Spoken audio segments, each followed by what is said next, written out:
Okay, so those are the stuns that you mentioned. I Mm-hmm. actually, if I was drafting for Zoomers, I don't know if Ocean plays it, but I would have drafted 4 Enchantress here. I think it matches up really well versus Ancient Apparition and Lane, and I think they could have completely snowballed this map. However, the Nyx does make a lot of sense for the path they're taking.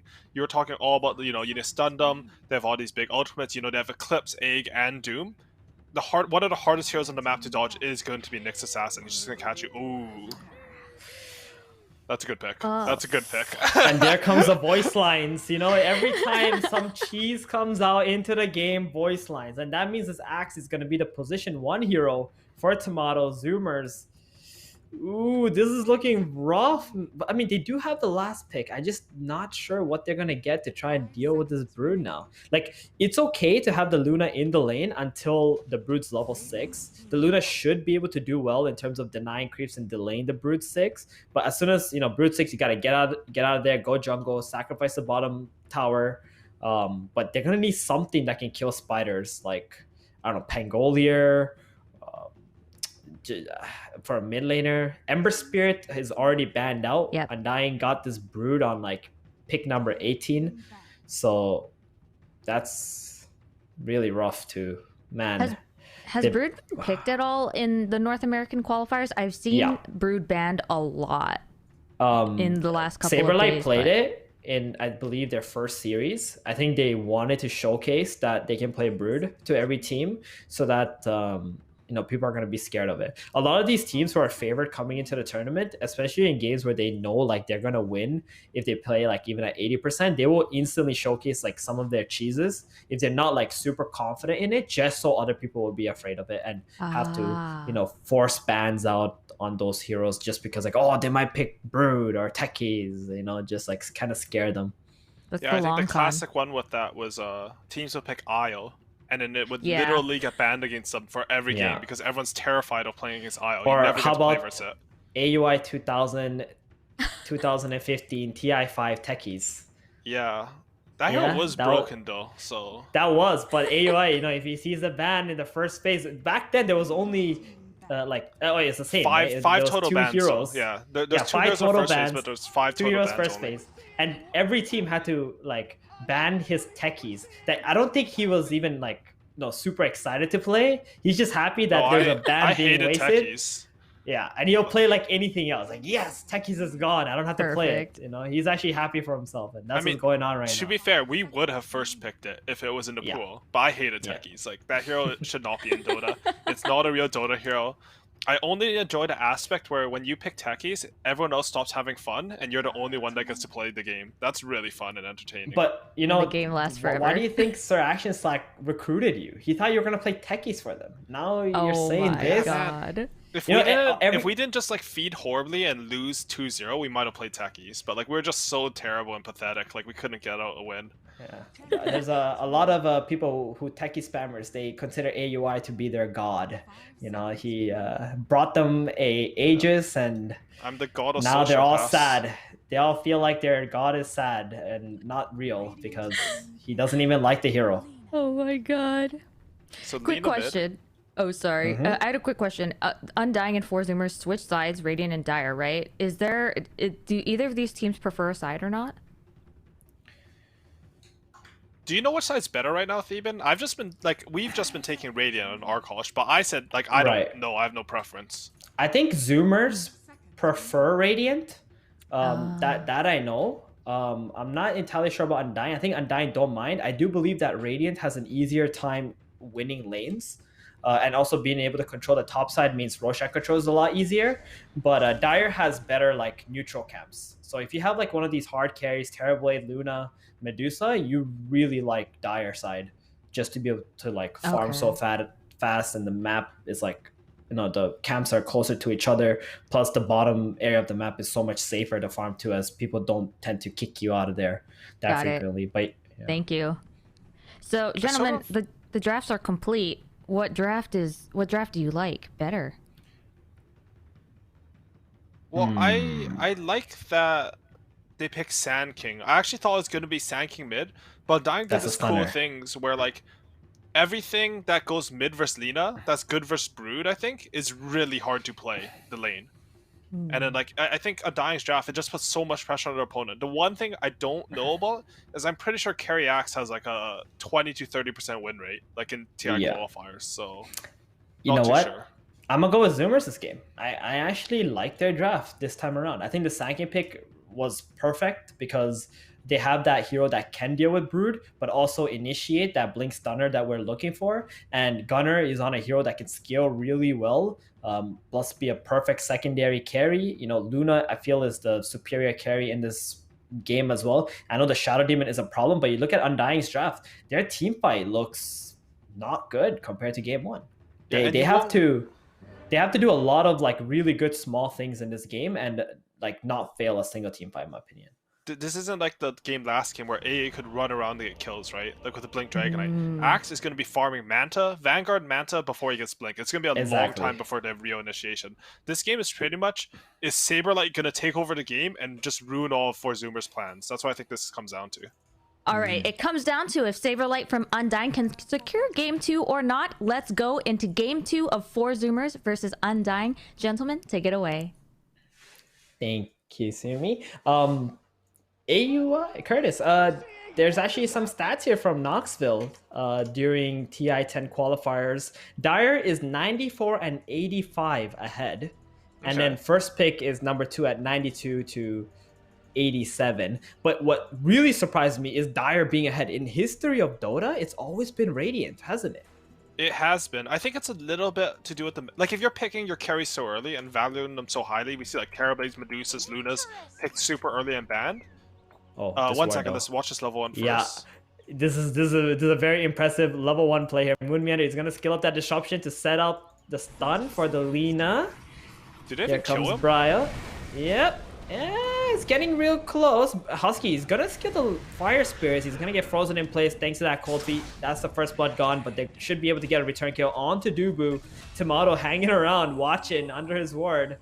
And yep, just gonna be a 1-for-1. I don't think it's like the worst situation for Zoomers as they were able to get a return kill.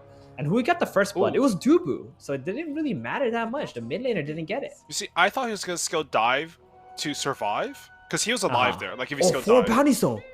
Oh, What? that's huge. What? How did it happen? What? Broodmother lineup got 4 bounties. That's crazy.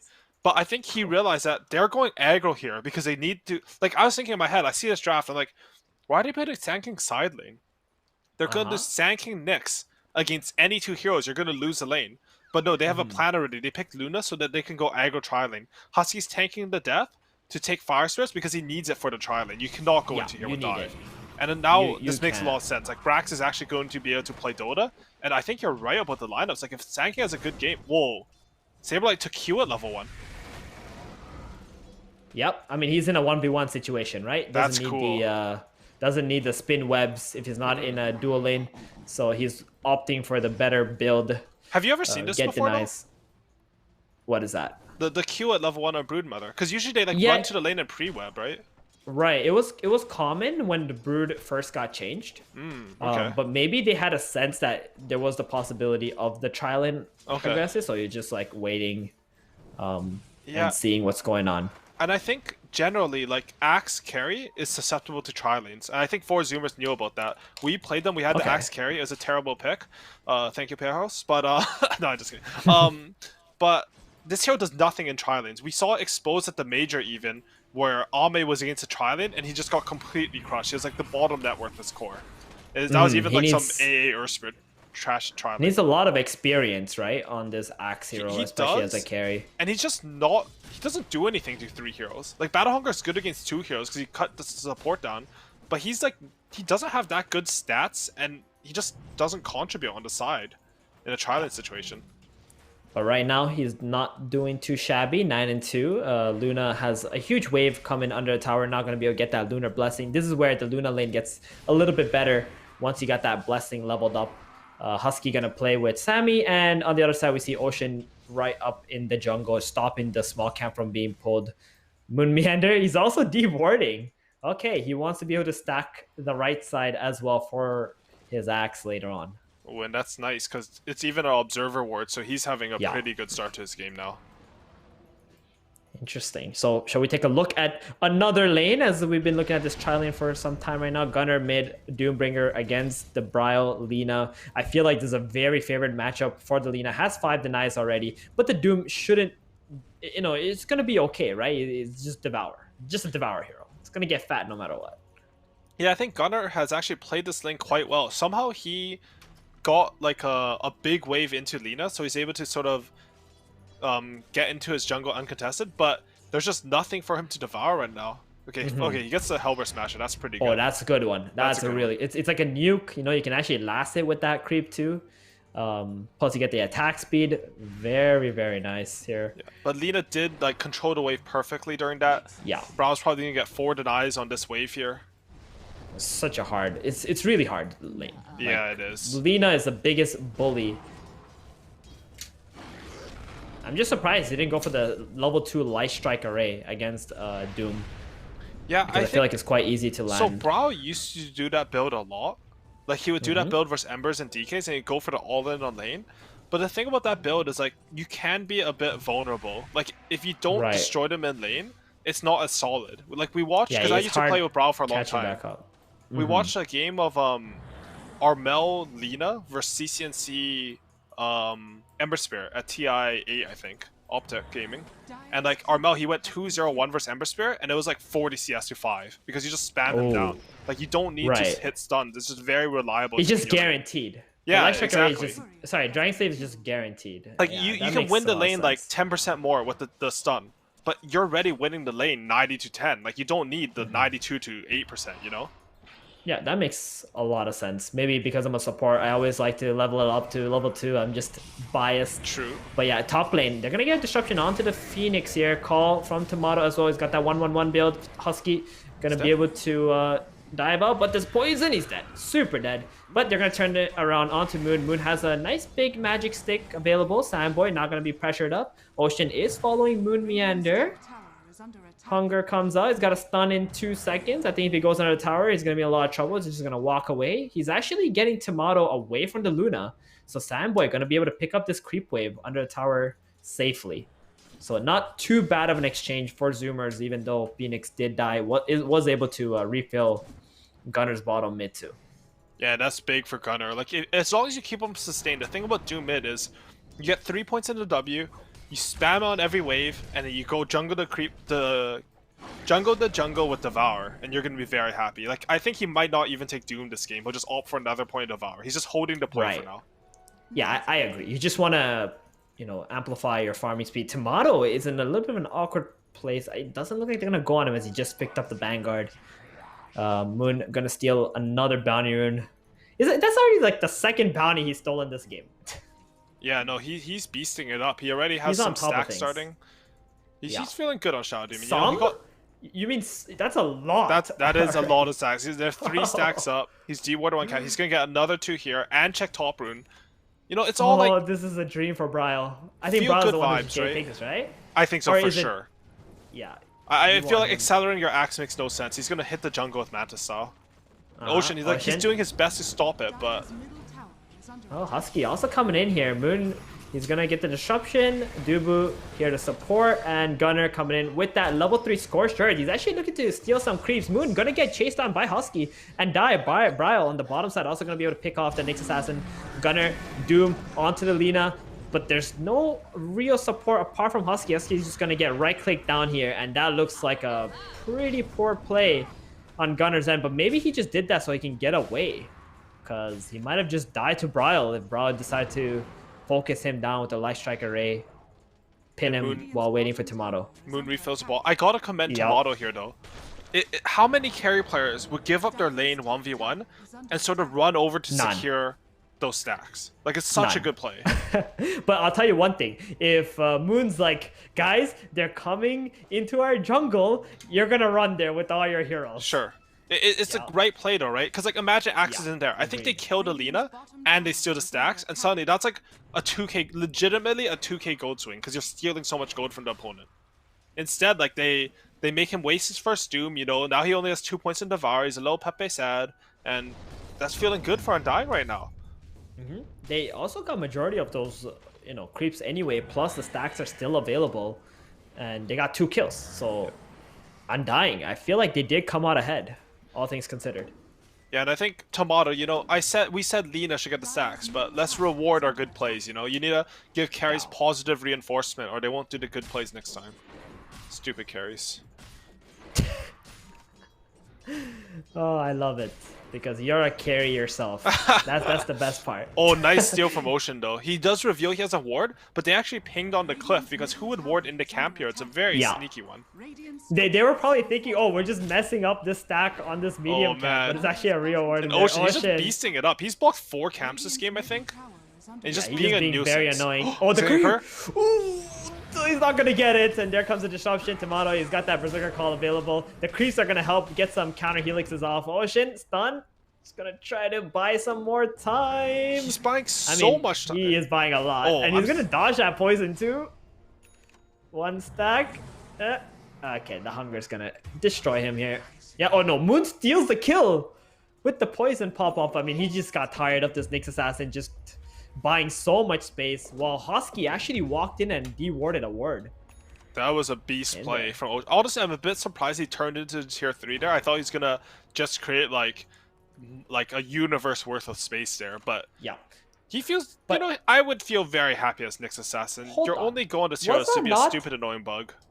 Was that not a universe worth of space? Because look at Sammy, he was struggling a lot of this like laning stage because the pulls are coming and he was getting harassed a bit. Now he's like neck on neck like with Tomato.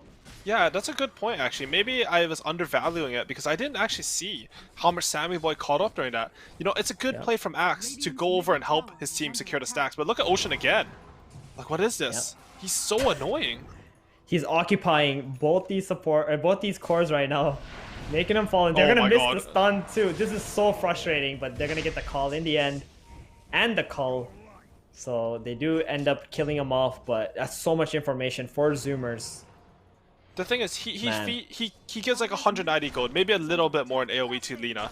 But I think he only gets like an Ancient Cat worth of EXP. If you distract him for that long, like you're not feeling bad about it at all. Plus you get free TP, always a nice one. This is kind of like what Nyx Assassin sort of does anyway. Yeah. You know, a lot of these games I've seen Nyx win, but when he wins, he still has like 8 to 12 deaths a game. For sure. And for Zoomers, they're going to give him the tome this game, you know? He's giving space. They're going to give Phoenix... Actually, I don't know if they're going to give him tome. Phoenix might just take it for a timing here. I think they should give Nyx tome and then have Phoenix take it. He's only level 3. Yeah. He needs it. He's done a lot of good work, and the cores have benefited quite a bit from that. You can see Gunner too. Look at his net worth. Thank you, Midas. Thank you, Devour. Thank you, Space, seeing all the enemy heroes so Lina can't make any plays. Oh, smoke broken on Brow too. Big plays once again, and that's gonna keep Sammy Boy alive. So a little bit different to game number 1, where Sammy Boy kind of just got picked off by these smokes. This time around, his team was already smoking towards him, protecting him. And you know what? We have not looked at one lane for the last 10 minutes. And that's the Sand King versus the Broodmother bottom. That's because this is an absolute snooze fest. Brax is farming, and so is Saberlight. Both heroes are just very happy. Brax is 129 lasses, because some of those are the Spiderlings. I don't think Brood's happy though right now. No, he's not. You're right. The Brood is not happy. Like, if this was like 3-3 playing this Brood, I feel like he would be 6k net worth. No joke. Like, I think Saber, like, he's not used to playing in this situation, because he should be cutting the wave. Like, after 5 minutes, you can aggro the wave from anywhere, right? Like, it's back to normal, the old one. And then he should be getting waves, like, creeps plus neutrals, and then blocking the Sand King's hard cap. Like, that's how to optimize the lane. Instead, Sand King's like 800 ahead of him. And, like, yes, this mid move was really good. He's moving the Sand King around. It's a good idea.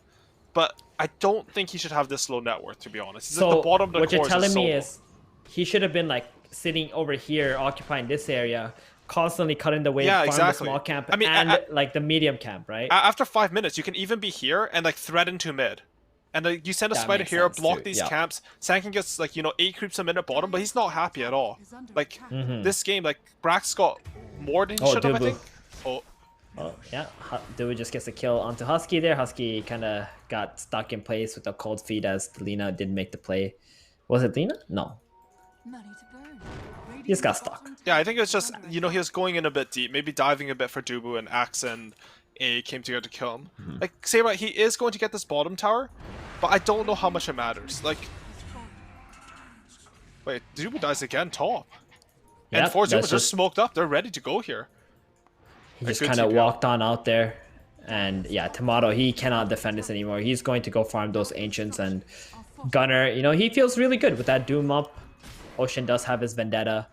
Top tower. They're giving a lot of respect, though, to Undying. Like, Sandboy doesn't know where they are right now. And Brax, he's going to break their smoke. Also, just burrow on out of there.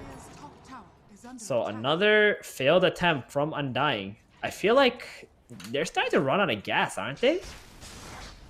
It does feel a little... Oh, mid lane? Stun. Mana might get a burn. good turn. Purge onto the Doom. Doom onto the Lina, but the Lina can still right-click with that Fiery Soul. Now disrupted on the Nyx Assassin. More Ricks coming out. So, okay. I guess the play ended up working out because they tried to touch this Lina while the Moon Meander Shadow Demon was right behind her, ready to save or go on the offensive with the Purge. And honestly, like, I criticize Saberlight's play in lane a bit, but what I do want to commend him a lot is that he's bringing his heroes to this fight. Something I see from Broods a lot is like, they'll take the safe lane tower, and it'll sort of stay in the area, take this safe farm away from their carry, you know, the highest farm area on the map, is that he made this move to mid. Even if 4 Zoomers had brought more heroes to this fight, I feel like Saberlight might have killed them all. And like, he makes it so hard to play the game. You know what? Even though his net worth is a little bit low, I do agree that he could have had, you know, a bit more farm earlier on. So right now he'd be stronger. But he's doing like team plays, like you said. That's true. Yeah. Right? Yeah. He's not prioritizing himself or anything like that. Where it would have been right for him to prioritize himself earlier on, but he's still doing it at this point. Still getting some space for the Axe, for the Lina. And I feel Zoomers, they're concentrating a lot of their efforts into this mid tower because of Saberlight. For sure. Top Ocean, smoke they see him. Yos. Oh, he can They're not gonna, yep.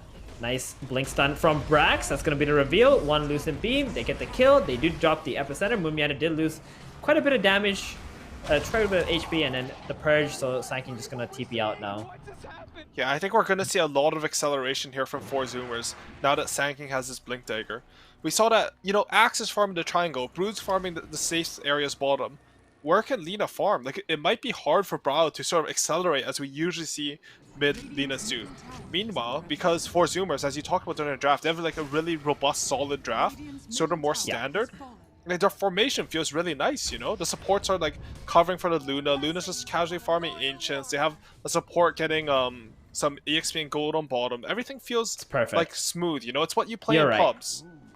I'm just going to draw the lines for you guys. Like, you can see the position 4 and the 5 top and bottom, and Undying don't feel good rotating to those heroes because they're not, you know, high profile hero kills. And then you see Brax, who was pretty much free farming bottom. As soon as he got the blink dagger, he's been off the map for like the last 2 minutes now. Just covering heroes, ready to fight, ready to engage. Gunner, he's just been farming. He's making his way towards that BKB. Luna, top 1 net worth at the moment. Everything is looking Zoomers, and I feel like Undying, they're the ones who have to continue to make plays. I do believe they're going to be outscaled in this game. To be honest, I would really... Bottom, Husky. Oh my god, look at the damage! That was so disgusting. That's a really good kill by Saberlight here. I would like to see Saberlight, once he pressures in bottom, think about rotating to keep control of his own jungle here. It's a thing that I think Brood sort of undervalue right now. Is that especially when you're on Dire, you can just sort of play mid to top and take control of Roshan, even from Dire side. And then all of a sudden, like, your carry gets to farm such a nice area. Because honestly, like, Dota's weird because, like, creeps are worth the same to everyone, right? Like, in terms of gold. But the net worth on different heroes is worth different amounts. Like, I would way rather have an extra 1,000 gold on my Lina than I would on Brood. So you want to give, like, the faster farming areas. Like, that's why you have a 1-5 system, right? It's all everyone fighting for farm. Carries need the most farm because they utilize the gold the best as well. So what you're telling me is, because the Luna wants to exist here, if the Broodmother TP's top and can, like, slow down her farm, then the rest of your team is going to get even more. And then you can scout Roshan, you can block the enemy Ancients with spiders. Like, there's more plays you can do. And, you know, we criticized Sammy Boy last game a little bit, but he's dodged 2 ganks. For the first one with the top of his team, the second one just, like, narrowly escaping it there. And, man, he is so farmed on Luna this game. And you can credit that to the hero as well, because Luna just farms so fast. You can just go camp to camp, and there's such a small window for Undying to do something. Sure. And it also goes the other way too, because Undying's draft this time around, they don't have heroes that complement Ancient Apparition like they did in game 1. They had that Dragon Knight. They had the Doombringer. This time, their only real initiation is a carry axe who went for Manta before Dagger. Have we seen any aggressive AALTs this game? I feel like we saw one mid as a response. It got a kill, to be fair. Yeah. And it won on top. But I haven't really seen any ones where like they're going on the enemy. AALT comes in and A you might feels see good. it. There's a smoke. But Gunner, you know, he's got that Scorched Earth. Oh, he blinks forward to the creep wave too. He senses something as well. Look at the way that he's playing. And if this smoke fails too, that might be their third play that is not going to work out in their favor. Okay, they will get a Nyx Assassin. Maybe. No, he's making more space though. Yep, he reveals all 5 heroes of Undying. So now Luna gonna get that top illusion rune and gonna send that towards the top wave as well. So that's gonna give like 2 more free waves for this Luna. Gonna continue to scale very well in this game. Yeah, that's huge for him. And we can see Brax, he's just positioning so annoyingly on bottom. He's probably gonna have to blink out here, but any stall you can do, like you have like at the end of the day, Undying are up 11 to 4 kills, but they are against a Luna and a Doombringer. We talked a little bit, or I mentioned in the draft how I thought like maybe 4 Zoomers are over-indexing on the late game a bit. But at this point, like I think they're hitting that late game stage. Like it's only 18 minutes in, but Doom already has BKB. You know, the Luna, she's starting on her BKB. As soon as Luna gets BKB, we're gonna see like the late game Dota where you group up and you go for these real big fights. Yeah, they're almost fight ready on the Zoomers, but they've been doing a lot of good plays while still farming.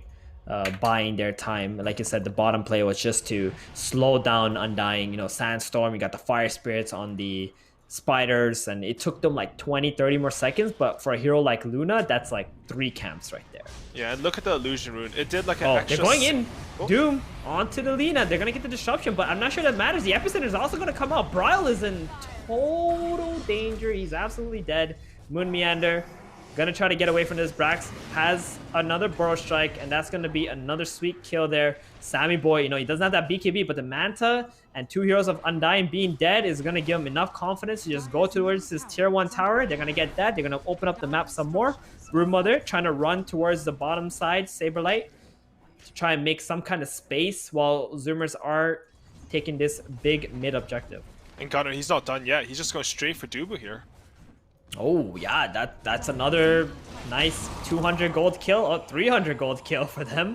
And instantly Brax just TPs to the bottom side as he realizes the heroes that they can kill on Undying are already dead. Just release the pressure off the bottom from the Brood, and Undying just seemed to have fallen apart in the last 3 minutes. But to be fair though, like I don't know, you can disagree with me on this one, but Undying, I think they're just completely out of gas. Like, I don't know when their next plays, like they got the Blink Dagger on Axe, but I also believe they're out of smokes because of all those failed attempts. Oh, they got 1 left. Okay, this smoke has to hit, and I think you're right. Like, they might have 1 play left on them, but oh man, they're just going.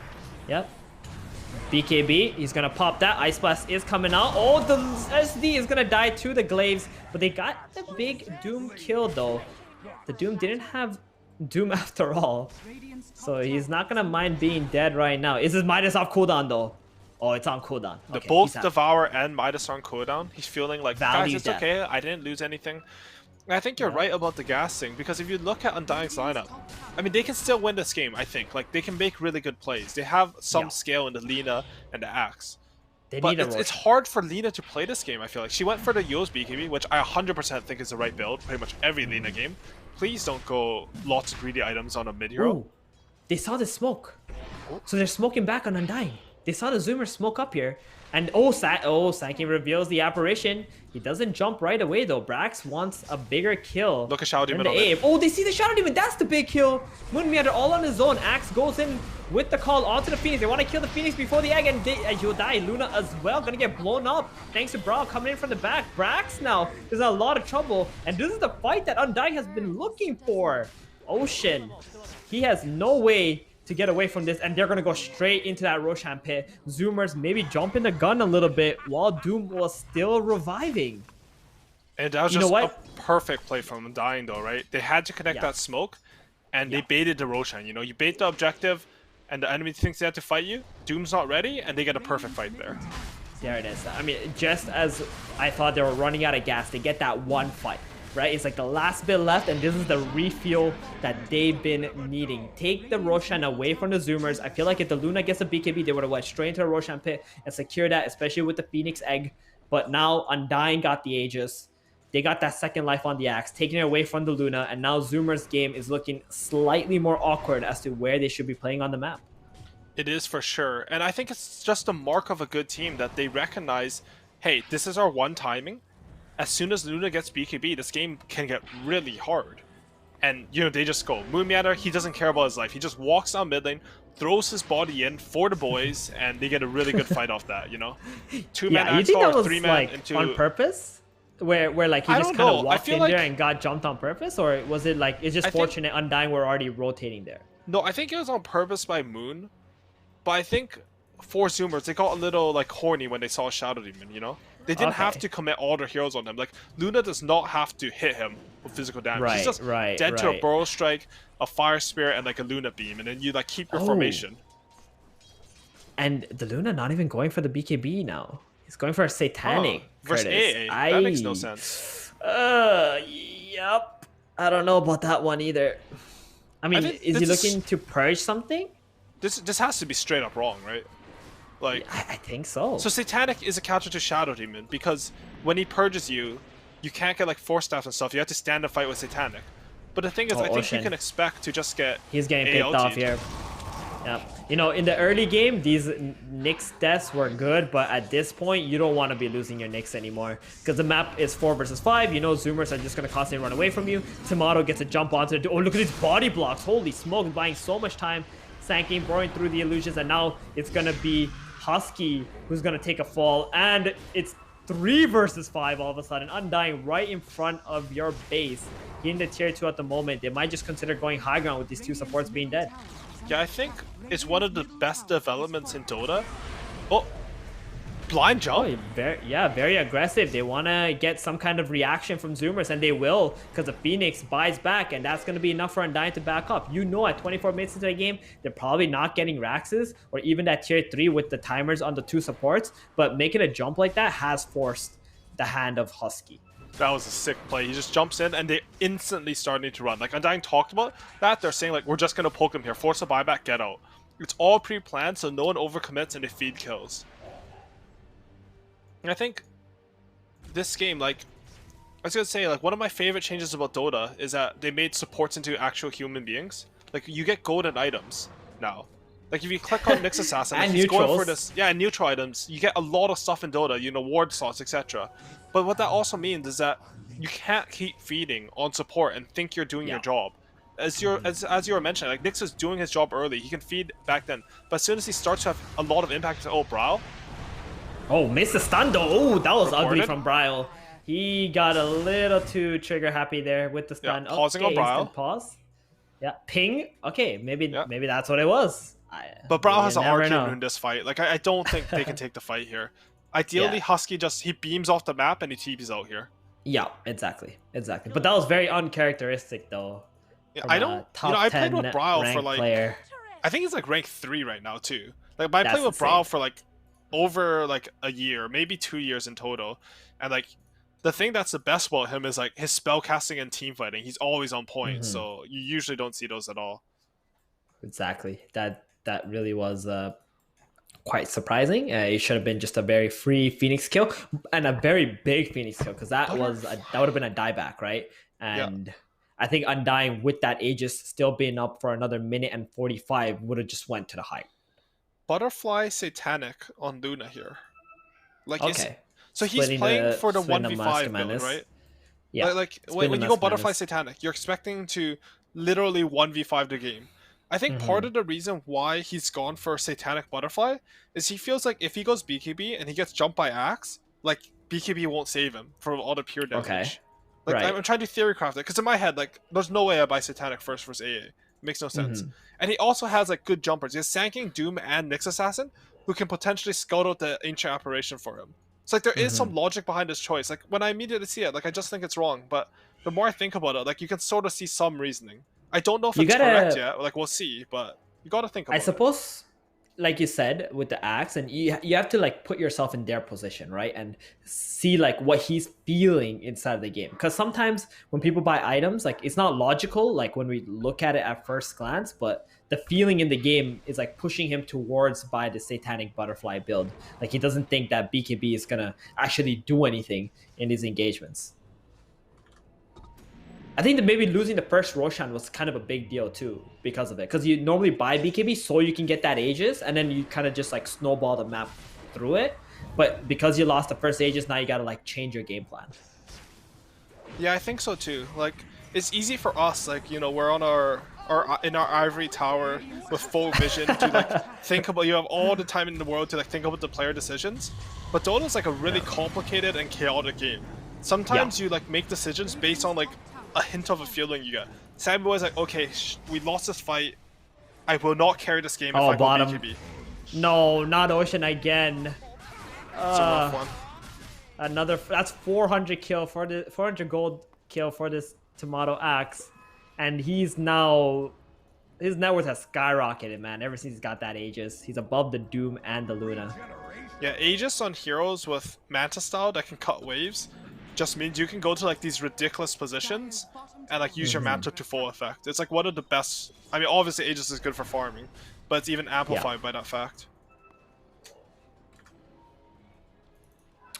Well, game got real hard for Zoomers, and it was all back of one smoke that was caught under a ward.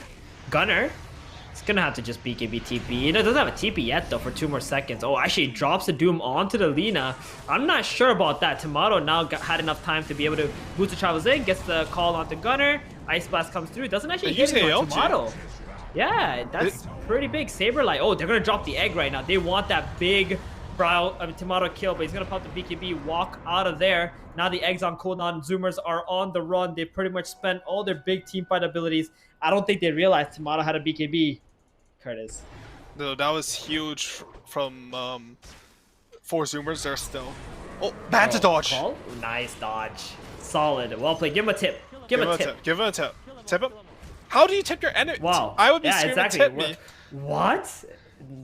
I can't believe they didn't tip him. Okay, so anyways, a short kill, right? So when Axe died there, Nyx Assassin had 2 seconds left on his Impale. You can actually not BKB from respawn against Impale spells. Oh. So like, I don't know about Sanking because this isn't a real Impale. But basically how it works is like if the Impale frame, like you don't get to select your hero while you're dead with Aegis.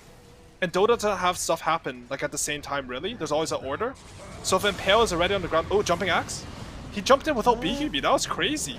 That was crazy. That was actually crazy. But he knows there's no Doom, there's no egg. He's like, these guys are not going to be scared. But if the Nyx Assassin was in the base, that would have been like real bad. I feel like he got Sanking stunned there, and Nyx is like, they have Warstall. I didn't like it. I don't think that's a good fight. That was not a good play on Tomato's side, and I think he might have just got away with it. He's a beast. He jumps into the base blind, forces a buyback. You know, he blinks in without BKB. He doesn't care. Curtis, but you would not be saying that had he died there. No, for sure. That was a terrible play. I don't know what he was doing there. But, you know, if it works, it works. Let's be results-oriented here. It's a worse way to think about the game, I think. But we should do it here. Okay. Gunner. And you see these lane wards as well. Like, they notice Gunner walking down there, you know, try to make the rotation, but he got out real quick. Yeah, I feel like Gunner's game sense this game has been pretty solid. You know? I think so, it's not a easy Doom game either because there's a lot of factors you have to consider, like Shadow Demon Disruption, the speed of Fiery Souls, but he's been doing well. For sure. And it was the first 2 Doom, right? Like, anytime you have, like, a solo performance on a first hero... Oh, they're smoking into each other. Ooh, yeah, Sammy. Okay, they're gonna get the Lucent Beam onto the Broom Mother with the stun from the Sanking, and Saberlight, he's so tanky with that Heaven's Halberd, gonna walk away. Ocean is burrowed in there, so this might not be the fight Undying wanna get, but they find Ocean though. Wait, the Glimmer actually missed. Oh, Doom onto Bra. They get the Doom onto Lina. That's the kill they want. They got the disruption onto Lina, trying to buy some time. Shadow Demon getting stunned up as well. That's the next priority kill. Are they gonna go for it? Yep, burrow. Mr. Nyx gonna get the Impale onto the Shadow Demon. That's 2 really big kills there. 70 seconds on both heroes. Wait, that's a lot of map control Zoomers can pick up. And Zoomers, you know, they had a little Wait, they're not done. They're not done. Can they get Dubu? Oh, they got him. Oh, the Aghanim Shard. Lucent Beam gonna be able to ground target and get the cancel onto the apparition right there. And you know, we weren't sure about Sammy Boy's Luna build, but it ends up really paying off in spades. I think a lot of his idea is around the fact that, like, who's jumping him this game for him to get AALT? It's only this one Axe call. And Axe is the carry, so it's high percentage to have vision on him, right? Compared to, like, the offline Axe only playing for the jump.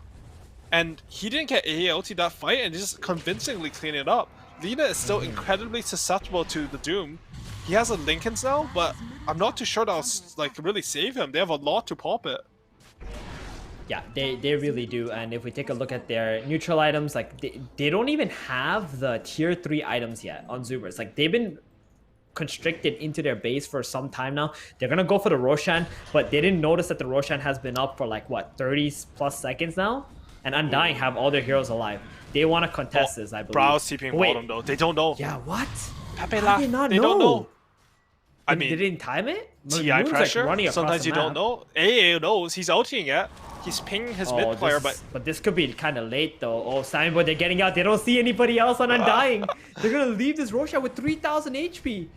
It's funny, right? Because we know Brow TP bottom, but they had no idea. Everyone's just off the map. They don't want to get trapped in Roshan pit. Exactly. They don't want to throw the game with Doom being on cooldown. Egg. Ocean. Like 3 more seconds left right now. Ocean, yeah. Yeah, where's the sentry? There it is. They dust the Nyx Assassin, but he was behind the tree, so they didn't see him quick enough. Now they're gonna go on to Ocean. Ocean is dying rather quickly. Yeah, big call in the back, and the Phoenix is gonna have to drop an egg really far away from the fight though. Luna down the river is gonna get annihilated by Tomato and Squad Bryle. Gonna tank through that epicenter, not gonna care it one bit, and now Sankin also gonna take the fall too. Oh man, what a disaster for Zoomers. They're handing this Roshan to Undying on a silver platter, and this game just looking more and more impossible for Zoomers as they lose the second Roshan. Oh man, that is rough. And now Brood has the Aghanim shard. That means it's going to be incredibly hard for Luna to right-click in these fights. All Brood has to do is wait out the Manta, and then you just have some 80% mischance spell. Like, it's just a ridiculous 6-second can't That's hit. crazy. That is actually crazy. That was such a hard sequence because Roshan was up. If they scouted it, they would have had that Roshan. This game would be completely different. But now Undying, they have a 10k gold lead. You know, they weren't even good on contesting the Roshan. Like, they were good at contesting. They won the fight, but they weren't quite ready for it, and they still made it in time. They just punished a bit of hesitation for Zoomers or lack of scouting. I mean, like you said, TI pressure, right? Like, that Roshan was alive for a solid 30 plus seconds, I believe, and nobody was really thinking about it on the side of Zoomers, because if they did that while the Lina was still dead, it would have been perfect. On both teams, right? Like, you can really see the pressures getting to both of them. Because Undying, they weren't thinking about it. Lina TP's bottom, and Zoomers, they don't scout it out in time. And then it's like some weird fight where, like, Nyx is, like, burrowed alone. He's, like, all by himself. And his entire team's like, let's go help him. They just get, like, honestly, like, Tomato, that call was genius. Because it's a 3-man call, sets up everything, and it's just an instant wipe. Like, yeah, Satanic on Luna, but if you get exposed like that into an AA blast, there's nothing you can do. That's like Tomato reading the game properly, right? Like, he's moving forward, and then he sees the Nyx, but he doesn't jump the Nyx himself. He knows that Zoomers are gonna walk down this hill because that's the only logical place that the rest of the heroes are. He didn't actually see any of them, but as soon as they walk down, that's when he goes in. Honestly, he might have only seen one hero there. Like, he jumped into fog and caught them. And I really like what you said, because I feel like a lot of people, they would see the Nyx and they'd all start screaming, losing their minds, kill the stupid bug, he's so annoying. But Tomato, you know, he has the presence of mind. He's just waiting, playing patiently, and he's, like, very nicely rewarded for it. He's going for, is he going for a Bloodthorn? That's hype. Yeah, good attack speed, I suppose. And it's very interesting because I feel like whenever I watch Undying, they win because of their macro movements and their drafting, and they're very solid in that sense. Plus, obviously, they got really good players. So normally, none of their players get to truly shine. But this time, in a game where I feel like Undying didn't really have the superior draft, Tomato is showing his skill set. Yeah, what he's good at, his decision making and all that stuff. These are the games where, like, you need your players to come through clutch, and Tomato's doing that. And I will say it's a bit because, honestly, it feels a little bit like they're not challenged, right? Like, they're on a different level than everyone else in these qualifiers. But we have to remember, like, Bryle and Tomato, I think they're like rank 3 and rank 6 last time I checked. And That's Saberlight, crazy. he was rank 1 in EU for a while. Like, these are really good core players. And, like, honestly, one of the things I'm Oh, looking... Nyx. The call, easy kill. Another pick-off by Tomato there. One of the things I'm looking forward to the most is, like, seeing how this team... Hopefully, I mean, we don't know yet. Oh, they actually, wait, hold on. They went for a play here with the Blink Hoof Stomp, Okay. but Bryle gonna get that BKB used before the Hoof Stomp comes out. And now a call onto Sanking. Aeon Disc does pop. They get the Demonic Purge. He's got Aghanim's on Moon Meander, so he's gonna be able to drop 2 more Purges if needed. And just gonna keep on hitting that tier 3. Zoomers couldn't even jump that Moonshot Demon who was exposed in front of their base because they are playing 4 versus 5. And oh, call, he canceled it in the beginning and now gets stunned by Brax. Doom comes out onto the Aegis, Axe there. There is a refresher. There's got a second Doom available. Sanking gonna take the fall now. He instantly buys out. They hold the melee racks for now. Shadow Demon stunned up. Is it gonna be enough? The Saberlight going in onto the back. Husky does not have an egg. He's gonna be the main focus as Shadow Demon just took a fall. And Gunner, he's gonna die here. Not gonna be able to get his Doom up as the call came out first. And that's gonna be it. Zoomers, they lose this game number 2 as well. You know, we had high hopes for their draft, but it felt like Undying, they're just the better team. They were able to all play Zoomers. It felt at some point Undying, you know, they were running out of gas. Their smokes couldn't really land properly. And as soon as they got that Blink Axe though, and that one fight next to the first Roshan, it just, Undying came back to life. Yeah, we did see Zoomers sort of have that resurgence where they took a really good fight and like killed 3 heroes from Undying. But overall, like Undying, they looked like they were on another tier in this series. Even when the draft wasn't favoring them, no matter what was happening, they just played like the better team, and it was really impressive stuff coming out of them. Yeah, it was an incredible game to watch, especially from Undying's end. But right now, we're going to have a quick break, and we'll be back with you shortly to break it down even further.